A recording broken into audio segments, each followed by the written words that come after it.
Friendship fallouts are not very easy to handle, and I can proudly say that I was not one of them who took it in a good spirit and who was able to handle it with dignity. I think it's time for us to have a little chat about it and heal from it together.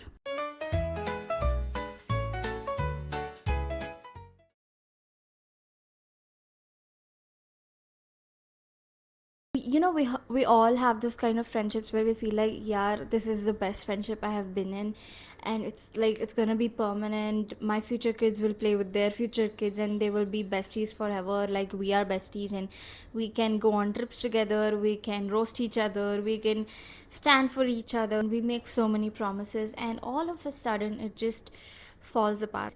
That friendship breaks with a lot of words that hurt you, and maybe words that you have said that hurt others, or sometimes there are no words at all, it just abruptly ends.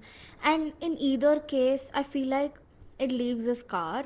It causes a lot of pain and trouble and emotional stress and psychological stress, and I understand that because the recent fallout that I had, it hurt me a lot. It was 2 years ago, and I have been carrying that burden for 2 years. I just kept replaying again and again and again, and it felt like, there was this burden on me. Like I said, your circumstances can be the same or different, but I for surely know that you are undergoing as much hurt and pain as much as I underwent. So I think it is high time for us to heal from it together. Usually I note down the points in this book, before recording any video. I note down my points so that I don't forget points and all, and I speak chronologically. But in this video I haven't written any notes. I don't have any notes, and if you feel like there is no connection between one point and another point, then please forgive me. I think that is the reason why I'm calling it a cozy talk about friendship breakups. Whatever, coming back to the topic, I feel like when it comes to friendship breakups, we give a lot of our time and effort and emotions to whatever has happened, that friendship breakup, especially when we thought it would be permanent. So after 2 years of trying to heal from the fallout that I had, I think I have some advice that I want to give to everyone who's watching this, and I'm damn sure you clicked on this video because you are undergoing the same thing that I am undergoing. So what I realized is that there are two things that happen after a friendship breakup, and these are very common. The first thing is very common, and it is basically a lot of questions, a wave of questions which are unanswered, doubts about yourself or about the other person in the friendship. It feels like there are so many questions that are unanswered and they are bothering you. Questions like, why did she do that, why did he do that, why did I do that, I shouldn't have done that, would it be better if I didn't do that, would it be better if she didn't do that, would it be better if that particular incident never ever happened. The most important question that we might have, that or that I for sure had, was like, is there a chance to get back to them again? Is there a chance to get back to our previous friendship, that bond again? When you have that question, I think the most important thing you should do, that thing took me 2 years to do, took me 2 years of suffering to do, but I want you guys to do it as soon as possible, because our life is short and long, if you get me. So you don't want to carry that burden on you. When I wanted to clear it out finally after 2 years of retrospection and doubts and questions and maybes and all, I called up my brother and I was like, Bhaiya, I want to go talk to these people, and I want to clear out some air. Do you think it will work? Do you think it will backfire? Do you think I will feel good after that? And I'm going to tell you the same thing that he told me, and it worked for me. So I'm sure, or I think it will work for you, but hear me out. So, what he told me was that, look, Sudiksha, if you think those people are the people who would listen to you, after whatever has happened, or after so long, if they are the people who listen to you, who can listen to you and who can make you comfortable without feeling worse, then you go ahead and talk to them. There is no issue with that. You will, I'm sure you will come back happier and peaceful. But if you think that they are not someone who are ready to listen to you, who are, who will make you feel even worse, then don't go. Because क्योंकि क्या होता है ना, when after a long time of, you know, a friendship fallout or breakup or whatever, from your side, if you're putting an effort to go back to talk to them after so long, it puts you in a very vulnerable position. So if it goes wrong, if it goes other way, you might not be in a position to accept it. It can cause you even more pain and trouble in your life. So it is important for you to know if the people around you or your ex friends are kind enough. There can be cases where, you know, you thought that they are kind enough and you went ahead and you spoke to them and they turned out to not be kind enough and they made you feel worse and worse and worse. Then still there is one thing that you can do, because I want you guys to be fully prepared. Did you hear any background noise like a dog growling or something? Because it was my dog, and so don't mind it. Okay, out of context, sorry. What was I saying? Shit, I have short term memory loss, brain rot. Yeah, if it goes otherwise, like they're making you feel worse, you did not expect that, even then, this is what you have to do. You have to be like, look guys, I came here to clear out the air. I didn't want to carry that burden on my shoulders for so long. So if you are not ready to listen to me, it is fine. I wish you the best, and I wish the best for myself as well. So I am going to leave from here and save myself a lot of trauma. So say this and leave. And by leave, I don't mean the conversation only. I mean the whole friendship drama. You have to leave it, because you can finally now understand that those people are not even kind enough to listen to you.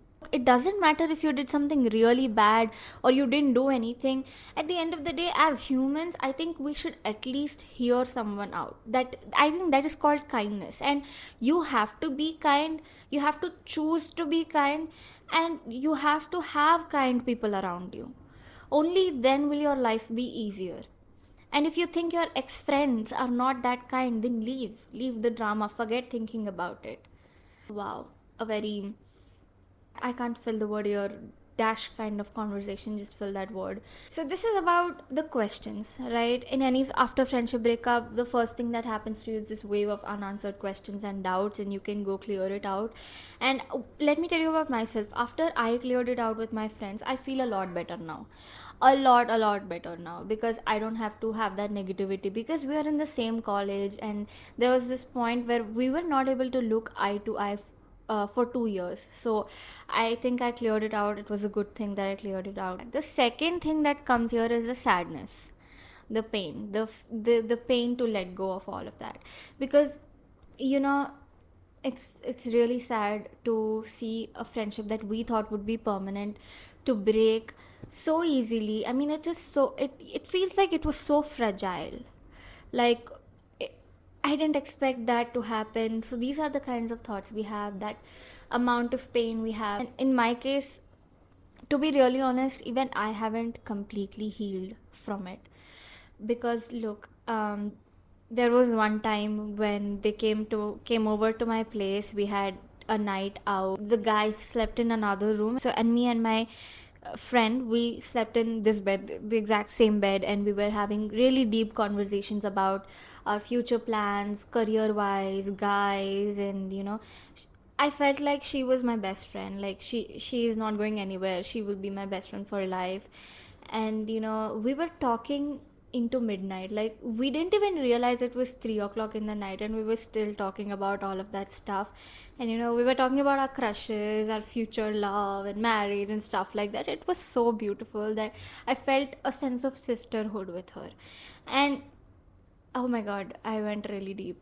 So yeah, what I'm trying to say here is that it feels so good to have those memories, and at the same time, it feels so painful to know that that friendship isn't there anymore. I haven't healed as well. A second ago, I was talking about all the things that have happened, the good memories. So clearly, I haven't healed. I feel like somewhere you don't have to let go of those memories because they make you so happy, they make you so content. You don't have to really let go of those memories. You can keep it with yourself, but you have to learn to move on with your life, learn to do stuff and enjoy your life while you're here. We are specks of dust in this whole huge universe. I'm not saying that our lives don't matter and things that happen to us don't matter, but what I'm saying is that when you compare yourself to a speck of dust, it feels easier to let go of things and live your life to the fullest, and also be a little delusional. I know it's sounding too cheesy and philosophical, but I think it's true. It's true, guys, it's true. This small mind, like, I really thought I was dumb. And this deep realization that I got, it shocked me. I was like, is it really me? Is it me who is getting this kind of realization? Like, I can't believe this amount of realization in this small mind of mine that can't even do geometrical problems properly. And on top of that, like, I was already completely shocked, and on top of that, I got another realization. You know what that realization is? It is about standards, or it is about the friendships that I can function in. That is the realization that I got. And I know it is sounding confusing, but hear me out. So usually this is for everything. Any relationship, it can be friendship, it can be breakup, it can be literally any relationship. When a relationship breaks, you can finally have an idea about what kind of people and what kind of qualities in people will make you function in that relationship, and what qualities will not make you function, and what qualities you just cannot handle. Like, for example, in my friendship, ex friendship, there was this problem with forgiving, and there was this problem with secrets, and where everyone in the group were not equally included. So these were the problems that I faced in my ex friendship friends group. And uh, now I know that if these qualities or hints of these qualities, if I can see in another person or in another group, I am not going to be fully invested in that group. You get my point, right? So I'm able to set standards here for the friendship group I want to be invested in. So if I feel like I'm equally included and respected, and if I feel like nobody is hiding anything from me, and yeah, what was the third point that I said? Yeah, whatever, if I know that these things are there, then I can try and invest my time in them, or try to make it work, make the friendship work. Now that you have your standards set, now that you have your qualities set, you can decide how much of your time, effort, and emotions you can put in that particular relationship. Okay, it sounded too complicated, I know, but I hope you got my point. So literally, when after I came out, so after I came out from, this is the problem when you live beside a railway station, not station, track. Already I have short term memory loss, and this siren is just, after I came out of that friendship group and I went to another group, or met new people, I saw these kind of qualities in them, like hiding, or hiding a few things, or not feeling included very well. After they have told that, okay, we are good friends, I wouldn't expect someone that I got to know recently would tell me everything about their life and make me feel equally included. But this is after I got to know that, okay, we are close friends now. At least I thought we were close friends. I didn't know about the other person, but we were doing things that made me feel like, okay, we are close friends now. She's talking about her crushes, her breakup and stuff, but there were things that she hid from me. That is when I realized that, okay, this is not the ideal friendship group where I want to be. because I have experienced what might happen in the future. So I'm not going to invest so much of my time, emotions, and effort into this. So I feel like the irony here is that every friendship breakout or anything, it causes a lot of pain. For sure, it causes a lot of pain, but it also teaches you a good lesson.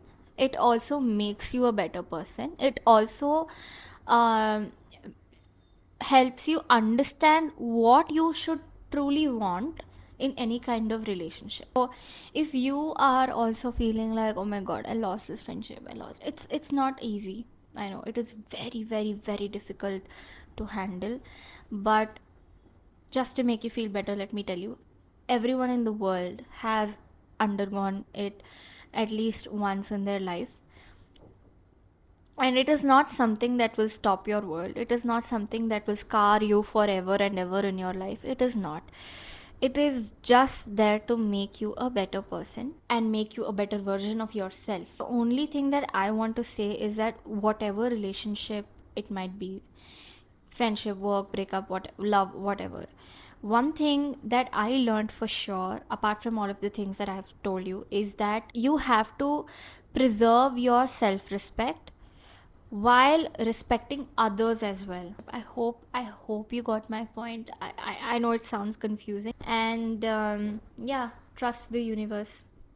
See, speck of dust, we are not even visible here, so don't take everything so seriously and be a little delusional. I don't know, I just don't want to stop talking to you, but I think I have to at some point. Bye guys.